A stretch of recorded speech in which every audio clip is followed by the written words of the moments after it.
Tonight's campfire conversation is the exploding whale of Florence, Oregon, when dynamite seemed like a good idea, and this story is 100% real, 100% Oregon, and still unbelievable more than 50 years later. Back in November of 1970, a 45-foot, 8-ton sperm whale washed up dead on the beach near Florence, Oregon. And while that sounds tragic, it quickly became a very practical problem. Because when an 8-ton whale starts decomposing, it doesn't politely disappear. It smells, it swells, and it becomes everyone's problem. Local officials had to figure out how to remove it. Towing it wasn't easy. Cutting it up wasn't appealing. Letting nature take its course wasn't fast enough. And that's when someone had an idea. What if we use dynamite? Yes, actual dynamite. The official reasoning was that explosives would break the whale into small enough pieces that birds and scavengers would clean it up naturally. On paper, that almost sounds reasonable, right up until you remember how explosions actually work.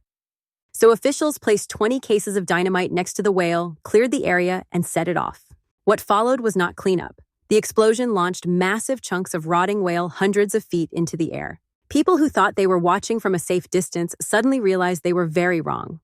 Whale pieces rained down across the beach. One large chunk crushed a parked car. Smaller pieces landed among spectators. Somehow, incredibly, no one was seriously injured. But the smell got worse. Instead of one whale on the beach, there were now dozens of whale pieces scattered everywhere, baking in the sun. The Oregon Highway Division later admitted, in what might be the understatement of the century, that using explosives was not the best idea. In the end, crews still had to bury what remained of the whale anyway, so yes, they still had to dig, they just added dynamite first. There is actual news footage of this event, and it looks like something out of a parody, except it's completely real.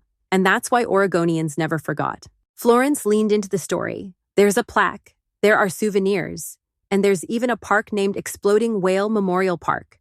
Because if you accidentally launch a whale into low Earth orbit, you might as well own it. And that, my friends, is the day Oregon learned an important lesson. Just because you can use dynamite doesn't mean you should. That's tonight's campfire conversation. Thanks for sitting by the fire with me, and I'll see you next time.